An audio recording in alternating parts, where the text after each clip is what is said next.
Every business has one particular asset that's both its lifeblood and, believe it or not, its biggest vulnerability. So today, we're going to break down the essential principles of cash control. Think of it as the toolkit you absolutely need to protect that vital asset and, really, to secure your company's future. So let me just ask you a question right off the bat. Think about everything your business owns, your equipment, your inventory, maybe even property. What do you think is the single most vulnerable asset on that entire list? Well, the answer is actually pretty simple. It's the one thing you and your team handle every single day. Yep, it's the cash, the physical bills and coins, and even the digital money zipping around. Okay, so what makes cash so uniquely risky? Well, it really boils down to two things. First, it is just so easy to make simple human errors. A miscount here, a wrong entry there, it happens. And second, because it's so liquid and hard to trace, it's always going to be a primary target for fraud. That's why having a strong system of control isn't just a nice to have, it is an absolute must. So, how do we build that protective system? Where do we start? It all begins with your first line of defense: meticulous daily tracking. This just means you have a crystal clear record of every single dollar that comes in or goes out. No exceptions. Now, the foundational tool for this is the 3-column cash book. I kind of like to think of it as the central nervous system for your daily cash operations. It's where you log all your receipts and payments, but, and this is key, it also keeps track of bank transactions and any discounts you've given or received. Let's just look at a quick example here. By having these separate columns for discounts, physical cash, and bank transactions, you get instant clarity. This structure doesn't just tell you how much money moved, it tells you the how and the where. Was it actual cash in your hand? Was it a bank deposit? Was there a discount involved?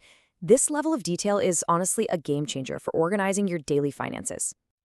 But what about all those little tiny expenses? Buying stamps, grabbing coffee for a client.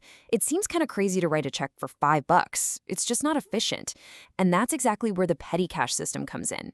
It's just a small, controlled fund of cash that you keep on hand specifically for these minor day-to-day things. And the process itself is this beautiful, simple 4-step loop. First, you establish a fixed amount, let's say $100. Then, as you make those small payments, you collect a voucher or a receipt for every single one. Once the cash starts to run low, you use those vouchers to account for all the spending, and then you just replenish the fund right back up to that original $100. It's a perfect little closed-loop system that keeps you in control of even the smallest transactions. Okay, so you're tracking everything meticulously in-house. That's great. But how do you really know your records are correct? That brings us to our next critical step, the reality check. You might know it as bank reconciliation. So here's the core challenge. You've got your cash book, which shows everything you've written down, and then you have the bank statement, showing everything they've processed. And very, very often, these two don't match up perfectly at the end of the month. The big question is, why? Well, it's usually just down to timing differences, like a check you've written that hasn't been cashed yet. Your records show it's gone, but the bank has no idea. And the tool you use to solve this puzzle is the bank reconciliation statement. This is the report where you methodically go through and explain every single difference between your books and the bank's statement. It's the process that confirms that every penny is accounted for and that no money has just vanished. So, we've covered daily tracking and we've covered monthly verification, but there's one more layer of protection we really need to talk about. This is the ultimate safeguard, the internal audit. An internal audit is basically an independent health checkup for your financial systems. An auditor comes in, reviews everything we've just discussed, the cash book, the petty cash process, those bank reconciliations, to make sure the entire system isn't just working, but that it's working effectively. For cash control, its purpose is kind of threefold. First, it verifies that your controls are actually doing what you think they're doing. Second, it's great at helping you find and correct any hidden errors that might have slipped past. And finally, just the knowledge that an audit could happen at any time, well, that acts as a really powerful deterrent against any potential fraud.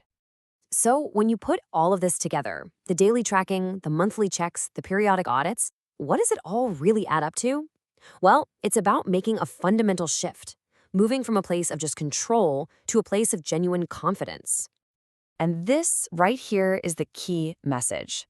Putting these procedures in place isn't about restricting your business or creating a bunch of annoying rules. It's about empowerment. It's about building a strong, transparent, and trustworthy financial foundation. Because when you know exactly where your cash is and where it's going, you are empowered to make smarter, way more confident business decisions. So I'll just leave you with this thought. Your financial records, they tell the story of your business.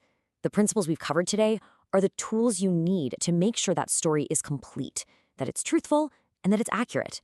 So the only question left is your financial story being told accurately?